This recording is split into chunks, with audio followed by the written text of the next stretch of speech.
पहिचानवादीको संरक्षक पुष्पकमलवादीहरू हो, अब जवाब दिनुपर्छ। एमाले अध्यक्ष केपी शर्मा ओली मुकुन्द न्यौपाने सहित एमालेका मनोनीत 13 केन्द्रीय सदस्यले लिए शपथ।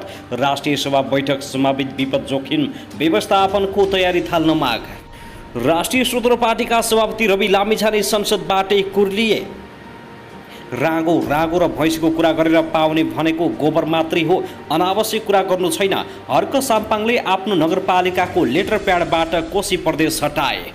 कम्युनिस्ट पार्टीबीच ध्रुवीकरण नभई लामो समय चल्न नसक्ने बाबुराम भट्टराईको निष्कर्ष। हिन्दू राष्ट्रको माग गर्दै राप्रपा नेपालले बानेश्वरमा प्रदर्शन गर्दै पार्टी एकता र चुनावी तालमेललाई लिएर पछुताउँदैछु, बाबुराम भट्टराईको भनाई। चर्चामा ग्रेटर नेपालको नक्सा बालेन्द्र शाहले कार्यकक्षमै राखे। गगन थापा भन्छन् नेपालले पनि निकाल्न सक्छ। सांसदको प्रश्न, गणतन्त्रमा शाही नेपाली राजदूतावास किन? अर्थमन्त्रीज्यू, चुरे नबेच्नुहोस्, गाह्रो आगो बल्छ फेरि रघुजी पन्त। काठमाडौँ महानगरपालिकाका मेयर बालेन्द्र शाहले आफ्नो कार्यकक्षमा राख्न लगाए ग्रेटर नेपालको नक्सा। भारतमा हङ्गामा, बालेन्द्र शाहले राखे नेपालको नक्सा। गगन थापा भन्छन् नेपाल राष्ट्रले कहिले राख्ने, भारतसँग डराइराखेको छ। विरोधको स्वर चर्किएपछि रवि लामिछानेको स्पष्टीकरण, म नागरिकता विधेयकको विपक्षमा छैन, गलत बाटो गयो भन्नु मात्रै हाम्रो विरोध हो। झापामा घुम्न निस्किएकी युवती बलात्कृत। भोजपुरबाट एक युवक प्रहरीको नियन्त्रणमा। विद्युतीय सवारी साधनको कर हटाउनु पर्ने राजेन्द्र प्रसाद लिङदेनको माग। नक्कली भुटानी शरणार्थी प्रकरणमा रमण श्रेष्ठको जिकिर, ठगीको जाहेरी नै दर्ता हुन सक्दैन, परिस्थिति बन्यो भने सरकारमा जान सक्छौँ, सिके राउतको भनाई। बिहे गरेको तेस्रो दिनमै पेर्बीसँग मिलेर श्रीमानको गराइन् हत्या। कालीकोटमा जीव दुर्घटना हुँदा एक दम्पतिको मृत्यु, एकजना गम्भीर घाइते। विदेशमा रहेका नेपालीप्रति सरकार गैर जिम्मेवार बनेको सांसद कठायतको आरोप। नेपालले पनि ग्रेटर नेपालको नक्सा कहिले निकाल्छ भन्दै गगन कुमार थापा भई आक्रोशित। खरिद बिक्री पाइने किता काठ नखुल्ने। प्रचण्डवादीले एमालेमाथि आक्रमण गरिरहेका छन्, अब दमक दिनुपर्छ। एमाले अध्यक्ष केपी शर्मा ओलीको भनाई। सुकुम्बासीलाई विवरण बिनाको निस्सा, विद्युतीय गाडीमा भन्सार निःशुल्क गर्नुपर्ने राजेन्द्र निगदेलको भनाई। संसदमा भैँसी रायाको अनावश्यक गफ गरेर बिताउने हो भने हामीले गोबर बाहेक केही पाउँदैनौँ। प्रविधिको सही प्रयोग गर्न नसक्दा साइबर अपराध बढेको मन्त्री रेखा शर्माको भनाई। बजेटले राष्ट्रको अठोट पुरा गर्ने लक्ष्य बोकेको छ। सांसद घरती। प्रधानमन्त्री दाहालद्वारा लुम्बिनी केबल कार उद्घाटन। र उदयपुरको गोलभेडाले पाएन भाउ, लगानी नै नउठ्ने चिन्ता किसानलाई। असार 1 गतेदेखि 3 महिना बनेका सडक खन्न नपाइने 13 जोडीलाई विवाहको अनुमति रोकियो। छोजडीको बिहे। अब हेर्नुहोस् पुरा समाचार।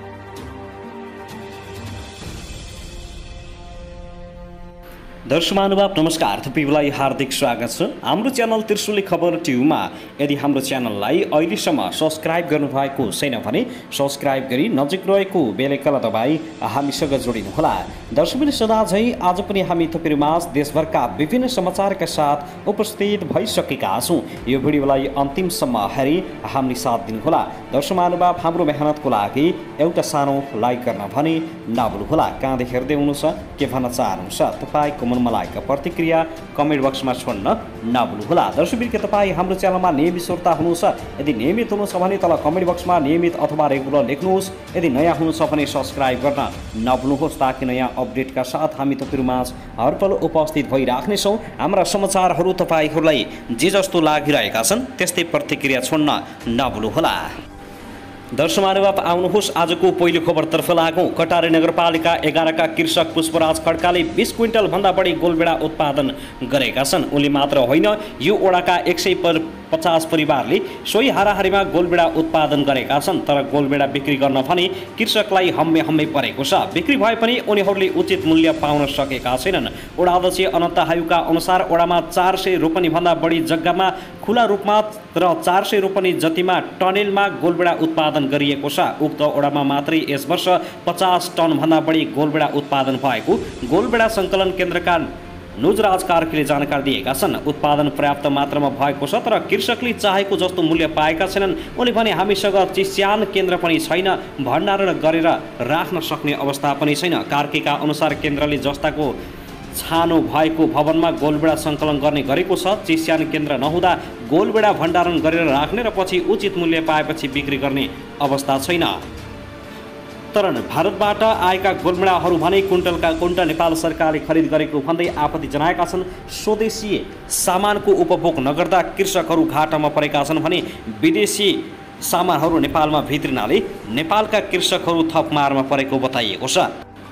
दर्शकबिन आउनुहोस् आजको पहिलो खबरतर्फ लागौँ। नेकपा एमालेका अध्यक्ष केपी शर्मा ओलीले कोशी प्रदेशमा सरकार संरक्षित गुण्डाहरूबाट एमाले नेताहरूमाथि आक्रमण भइरहेको आरोप लगाएका छन्। पार्टी कार्यालय च्यासरमा बिहिबार आयोजित केन्द्रीय सदस्यहरूको शपथ ग्रहण कार्यक्रममा बोल्दै ओलीले यसमा प्रधानमन्त्री प्रचण्ड र गृहमन्त्री नारायण काजी श्रेष्ठको संलग्नता रहेको गम्भीर आरोप लगाए। बिहिबार मात्रै एमाले केन्द्रीय सदस्य तथा प्रदेशसभा सदस्य राम राणामाथि मोबिल छर्किएर आगो लगाउने प्रयास गरिएको भन्दै ओलीले आक्रोश पोखेका छन्।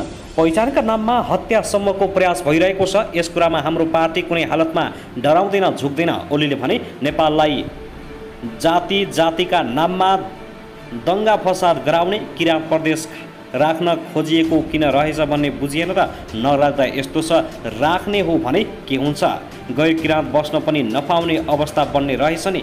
यसमा सरकारको प्रत्यक्ष संलग्नता रहेको आरोप लगाउँदै ओलीले नाम राखिसकेपछि माओवादी केन्द्रले गल्ती भयो भनेर पुनर्विचारको कुरा उठाउँदै मान्छे उचाल्ने काम गरेको आरोप लगाएका छन्। अब नेकपा एमाले तयारीका साथ दनक दिनुपर्ने अवस्था भयो। सरकारले ज्यानै लिने हरकत गरिरहेको छ भने एमाले चुप लागेर बस्दैन। हाम्रो कार्यकर्ताको रक्षा हामी आफैले गर्नुपर्छ भने किन चुप बस्ने? सरकारले न गुण्डा नियन्त्रण गर्छ न त गिरफ्तार। ओलीले थपे उल्टो गुण्डाहरूलाई प्रोत्साहित गरेको छ, संरक्षण गरेको छ। पहिचानवादको संरक्षक प्रधानमन्त्री प्रचण्ड रहेको भन्दै ओलीले प्रचण्ड पदवादीले हिंसा मचाइरहेको बताएका छन्। प्रचण्ड पद अझै गएको छैन। प्रचण्ड पद भनेको देशद्रोही पद हो, यो आपराधिक पद हो। ओलीले आक्रोश पोखे। त्यसैगरी आउनुहोस् अब अर्को खबरतर्फ लागौँ। राष्ट्रिय स्वतन्त्र पार्टीका सभापति रवि लामिछानेले प्रतिनिधि सभा बैठकमा आफ्नो पार्टीका सांसदहरूको केही दिन यताको बहस अमर्यादित भएको भन्दै माफी मागेका छन्। बिहिबारको प्रतिनिधि सभा बैठकमा बोल्दै सभापति लामिछानेले विगत केही दिन यता प्रतिनिधि सभामा भएको छलफलबाट आफू लज्जित भएको बताएका हुन्। उनले प्रतिनिधि सभा बैठकमा राँगा र भैँसीको विषयमा गफ गरेर 5 वर्ष बिताएमा गोबर बाहेक केही पनि नपाउने उनको भनाइ छ। उनले सो विषयमा गरेको गफप्रति आफू आत्मा आलोचित भएको स्पष्ट पारे। सभापति लामिछानेले बजेटको विषयमा कुराकानी गरिरहँदा यस्तो विषय बैठकमा उठ्नुले सर्वसाधारणमा राम्रो सन्देश नगएको भन्दै आफ्नो भागमा पर्ने दोषप्रति आफू जिम्मेवार भएको र क्षमा याचना गर्ने बताएका छन्। सभापति लामिछानेले हचुवाको भरमा बजेट निर्माण भएको टिप्पणी गरे। उनले बजेट राजस्वमा आधारित भएको भन्दै कार्यान्वयनमा आशंका गरे। उनले गोर्खा नुवाकोट र डडेलधुरामा मात्रै विकास बजेट गएको समाचारहरू बाहिरिएको भन्दै यस सम्बन्धमा अर्थमन्त्रीको जवाबको माग गरे। उनले बजेटमा विदेशमा भएका नेपालीलाई मताधिकार दिने विषय नपरेकोमा असन्तुष्ट व्यक्त गरेका छन्। सभापति रवि लामिछानेले जिल्ला निर्वाचन कार्यालय खारेज गर्ने निर्णय सच्याउन माग गरेका छन्। त्यसैगरी उनले आगामी दिनमा बजेट बन्नुभन्दा 5 महिना अगाडि नै शिक्षा र स्वास्थ्य नीति कस्तो बनाउने भन्ने सम्बन्धमा बृहत छलफल गरेर साझा अवधारणा बनाउनु पर्नेमा जोड दिए। त्यस्तै आफूहरू जन्मसिद्ध नागरिकहरूले नागरिकता पाउनुपर्छ भन्ने पक्षमा रहेको उल्लेख गर्दै नागरिकता विधेयक संसदमा छलफल हुनुपर्ने र आफूहरू छलफलमा भाग लिन पाउनुपर्ने पक्षमा रहेको रविको भनाइ छ। त्यसैगरी आउनुहोस् अब अर्को खबरतर्फ लागौँ। राष्ट्रिय प्रजातन्त्र पार्टीका अध्यक्ष राजेन्द्र प्रसाद लिङ्गदेनले विद्युतीय सवारी साधनहरूको भन्सार पूर्ण रूपमा निःशुल्क गर्नुपर्ने बताएका छन्। बिहिबारको प्रतिनिधि सभा बैठकमा बोल्दै अध्यक्ष राजेन्द्र प्रसाद लिङ्गदेनले विद्युतीय सवारी साधनको भन्सार पूर्ण रूपमा निःशुल्क गर्नुपर्ने बताएका हुन्। उनले आर्थिक वर्ष 2080-81 को बजेटमा राजस्व असुलीको लक्ष्य प्राप्ति हुन नसक्ने देखिएको बताए। उनले बजेट अनुमान अनुदान र ऋणमा आधारित भएको टिप्पणी गरेका छन्। उनले करको दर र दायरा जथाभावी रूपमा बढाउने काम गरिएको आरोप लगाए। उनले मल कारखाना खोल्ने र हाइड्रोजन उत्पादन गर्ने कुरालाई प्राथमिकता नदिए विगतदेखिका प्रधानमन्त्रीहरूले खाली भारतलाई नदी नाला बेच्ने मात्रमा ध्यान दिएको आरोप लगाएका छन्। मल कारखानाको कुरा पनि हरायो, हाइड्रोजन उत्पादनको कुरा पनि हरायो। हामी खाली बिजुली कसरी भारतलाई जिम्मा लगाउने, त्यो पनि उत्पादन गरेको बिजुली जिम्मा लगाउने होइन, खोला नालाले लगाउने। शेरबहादुर देउवा प्रधानमन्त्री हुनुभएको बेला पश्चिम सेती के बुझाउनु भयो। अहिले फुकोट कडाली अरुण तल्लो हामीले भारतलाई विद्युत उत्पादन गर्न यी खोलाहरू जिम्मा दियौँ, यो सम्झौता गर्यौँ भन्नेमा जहिले पनि हामी गौरव गर्छौँ, लिङ्गदेनले भनेका छन्। दर्शकबिन त्यसैगरी आउनुहोस् अब अर्को खबरतर्फ लागौँ। धरान उपमहानगरपालिकाका मेयर हर्क साम्पाङले पनि आफ्नो कार्यकक्षमा भारतलाई काउन्टर स्वरूप ग्रेटर नेपालको नक्सा राख्ने भएका छन्। बिहिबार सामाजिक सञ्जाल ट्विटरमा लेख्दै साम्पाङले नक्सा राख्ने बताएका हुन्। साथै उनले अरूलाई पनि नक्सा राख्न आग्रह गरेका छन्। उनले लेखेका छन्, धरान उपमहानगरपालिकाको कार्यकक्षमा पनि ग्रेटर नेपालको नक्सा छिट्टी राखिनेछ।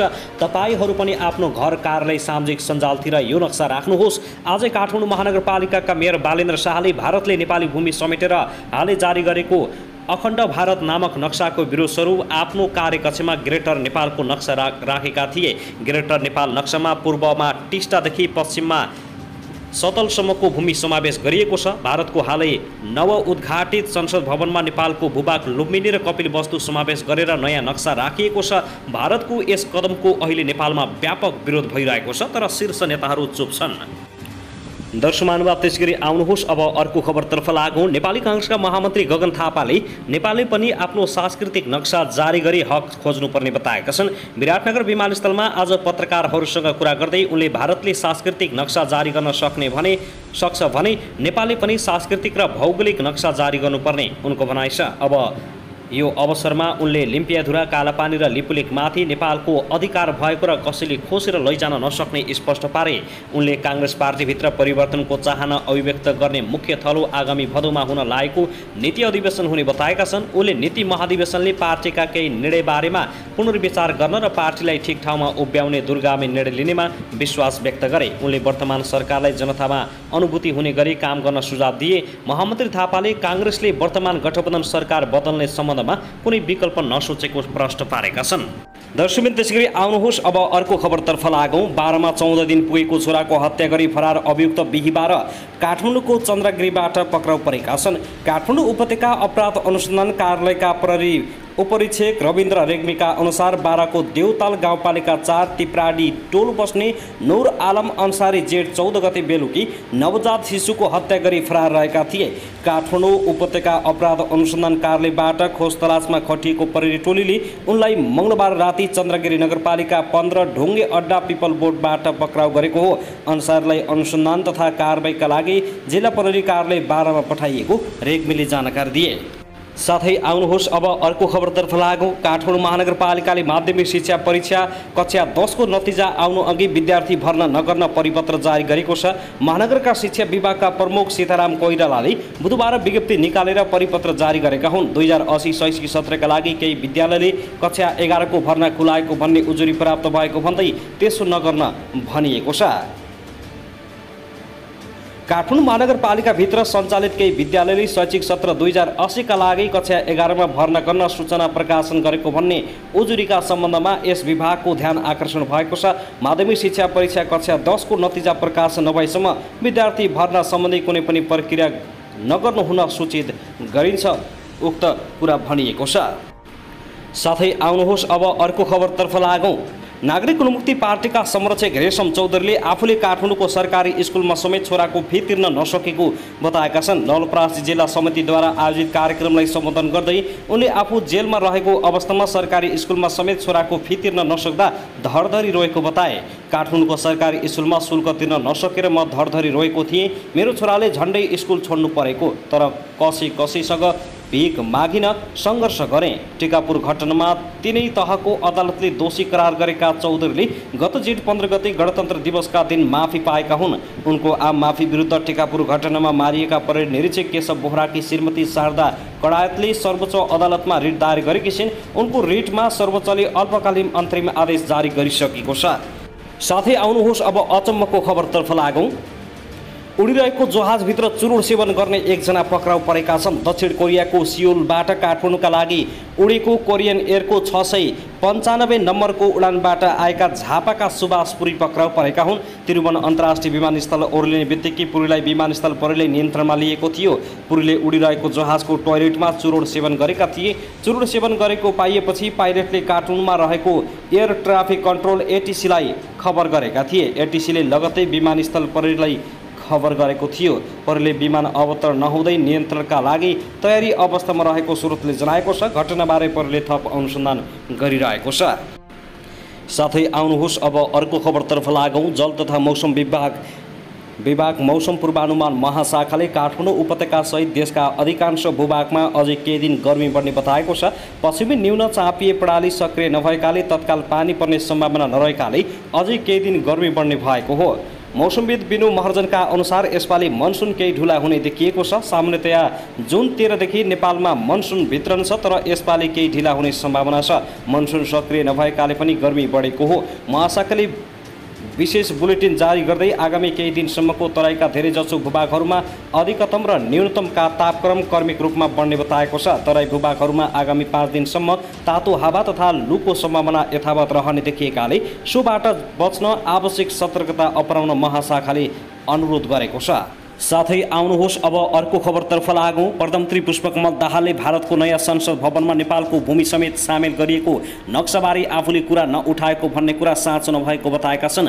बुधबार राष्ट्रिय सभा बैठकमा सांसदहरूले उठाएका प्रश्नको जवाब दिने क्रममा उनले सो विषयमा आफूले भारतीय पक्षसँग गम्भीरतापूर्वक कुरा उठाएको स्पष्टीकरण दिएका हुन्। प्रधानमन्त्री दाहालले मिडियामा सोबारे आएको विषयमा आफूले भारतीय पक्षसँग कुरा राखेको र भारतीय पक्षबाट यो कुनै राजनीतिक नक्सा नभएकाले त्यसलाई राजनीतिक रूपमा नहेर्न भनेको जवाब आएको बताएका छन्। उनले सो विषयमा भारतसँग अझै बढी अध्ययन र छलफल गर्ने आश्वासन समेत दिएका छन्। प्रधानमन्त्री दाहालले भने पहिलो कुरा संसदको नक्साबारे कुरा भयो। मैले गम्भीर रूपमा नै उठाएँ किनकि त्यो विषय अध्ययन भइसकेको त थिएन, तर पनि जसरी मिडियामा आएको थियो त्यो विषयमा त्यसरी नै प्रश्न गरेँ। यो के होस्, नयाँ संसद भवनमा भारतले राखेको नक्साबारे विभिन्न कोणबाट चर्चा भएको छ भन्दा उहाँहरूले दिएको जवाब मैले प्रतिनिधि सभामा पनि भनेको थिएँ। यो कुनै राजनीतिक नक्सा होइन, यो ऐतिहासिक र सांस्कृतिक नक्सा हो। यसलाई राजनीतिक रूपले हेर्न हुँदैन भन्ने उहाँहरूको जवाब आएको हो। अब यो बारे अझ बढी अध्ययन गर्ने छलफल गर्ने कुरा बाँकी छ, त्यसकारण कुरा उठाएन, केही पनि भएन भन्ने कुरा यो साँचो होइन। प्रधानमन्त्री दाहालले भारतको नयाँ संसदमा राखिएको नक्सा सांस्कृतिक नक्सा भएको कुरा पनि भारतीय पक्षले राखेको बताएका छन्। दर्शकबिन त्यसगरी आउनुहोस् अर्को दुःखद खबरतर्फ लागौँ। कैलालीमा एक महिलालाई हत्या गरेको आरोपमा उनकी सासूलाई पक्राउ गरिएको छ भने ससुरा फरार रहेका छन्। जिल्लाको गौरीगङ्गा नगरपालिका 1 स्थित केदारेश्वर सामुदायिक वनमा 28 वर्षीय कविता बुढा मृत अवस्थामा फेला परेकी थिइन्। प्रहरीका अनुसार उनको शव हिजो वनमा खाल्डोभित्र गाडिएको अवस्थामा फेला परेको थियो। बुढाका परिवारले उनी हराएको भन्दै सोमबार मात्र खोजीका लागि प्रहरीमा निवेदन दिएका थिए। उनको हत्या गरेर शव गाडिएको प्रहरीको भनाइ छ। मृतक बुढाका श्रीमान रोजगारीको सिलसिलामा भारत छन् भने उनका 2 जना छोराछोरी रहेछन्। केही दिन अघि मात्रै उनको ससुरासँग झगडा भएको बताइएको छ। ससुराले नै उनको हत्या गरेको प्रहरीको आशंका छ। उनी घरमा सासू ससुरा र देउरानीसँग बस्दै आएकी थिइन्। पक्राउ परेकी सासूमाथि अनुसन्धान गरिरहेको प्रहरीले जनाएको छ। फरार ससुराको खोजी कार्य जारी रहेको प्रहरीको भनाइ छ। दर्शकबिन त्यसगरी आउनुहोस् अब अर्को खबरतर्फ लागौँ। सत्तारूढ नेपाली काङ्ग्रेसका महामन्त्री तथा सांसद गगन कुमार थापाले खर्च कटौतीको नाममा निर्वाचन आयोगका जिल्ला कार्यालय कटौतीको योजना खारेज गर्ने निर्णय फिर्ता लिन माग गरेका छन्। प्रतिनिधि सभाको बुधबारको बैठकमा सांसद थापाले निर्वाचनको निष्पक्षतामा सम्झौता गर्ने कुनै पनि निर्णय मान्ने नहुने उनको भनाइ छ। उनले निर्वाचन आयोगका जिल्ला कार्यालय हटाउने बजेटको योजना फिर्ता लिन माग गरेका हुन्। के 15 करोड बचत गर्नका लागि निर्वाचनको निष्पक्षतामा सम्झौता गर्नुपर्ने अवस्थामा हामी पुगिसकेको हो? मलाई यस्तो लाग्दैन। सरकारले हुलमुलमा आयोगहरू कार्यालयहरू कटौती गर्दा निर्वाचन आयोगको कार्यालय कटौती गर्नेतर्फ यथेष्ट ध्यान पुर्याएन भन्ने मलाई लाग्छ। उनले भने त्यसैले आफूले गरेको गल्तीलाई समयमा सच्यायो भने त्यो गल्तीको दुष्प्रभाव हामीले बेहोर्नु पर्दैन। निर्वाचन आयोगको कार्यालय खारेज गर्ने निर्णयलाई तत्काल सच्याउनका निम्ति म नेपाल सरकारसँग माग गर्दछु। सरकारले गरेको निर्णय संविधान सम्मत नभएको पनि थापाको भनाइ छ। उनले जिल्ला निर्वाचन कार्यालय खारेज गर्दा 15 करोड मात्रै बचत हुने र त्यसका लागि निर्वाचनको निष्पक्षतामा सम्झौता गर्न नहुने बताएका छन्। दर्शकमान त्यसगरी आउनुहोस् अब अर्को खबरतर्फ लागौँ। नेकपा एकीकृत समाजवादीका अध्यक्ष एवं पूर्व प्रधानमन्त्री माधव कुमार नेपालले सरकारले आगामी आर्थिक वर्षको बजेट डडेलधुरा गोर्खा र नुवाकोट केन्द्रित गरेको भन्दै सरकारसँग जवाफ माग्ने बताएका छन्। आज बुधबार अस्ट्रेलियाबाट स्वदेश फर्किएपछि सञ्चारकर्मीहरूसँग कुरा गर्दै उनले बजेट 3 जिल्लामा मात्रै मुख्य केन्द्रित गरेर ल्याइएको भन्ने बारेमा त्यसको आधार खोज्ने बताएका हुन्। आधार बिना बजेट 3 जिल्लामा मात्रै केन्द्रित गर्न नमिल्ने उनको भनाइ छ। अध्यक्ष नेपालले प्रधानमन्त्रीको भारत भ्रमणलाई लिएर मिश्रित प्रतिक्रिया पाएको बताए। उनले सबै प्रक्रियालाई विचार गरेर भ्रमण भएको हो वा होइन भन्ने बारेमा पार्टीका नेता र सत्तारूढ दलका नेतासँग बुझ्ने पनि बताएका छन्। बजेटबारे मैले केही टिप्पणी सुने, बजेट जति सबै डडेलधुरा र गोर्खामा केन्द्रित गरियो भन्ने सुने, नुवाकोटमा पनि केन्द्रित गरियो भन्ने हिसाबले गरिएको छ। यो सुन्नमा आयो। त्यसको कुनै आधार छ भने बेग्लै कुरा हो, नत्र कुनै आधारमा टेक्नै पर्ने थियो। सरकारका प्रधानमन्त्रीलाई कति जानकारी भएको हो भन्ने बा बुझ्नुपर्नेछ। प्रधानमन्त्रीको भारत भ्रमणलाई लिएर मिश्रित प्रतिक्रिया आयो। त्यसैले सबै प्रक्रियालाई विचार गरेर गरिएको हो कि होइन, यसबारेमा सबै कुरा बुझ्न बाँकी छ। पार्टीका नेता र सत्तामा रहेका नेताहरूसँग भेटेर कुरा गर्नेछु, उनले भनेका छन्।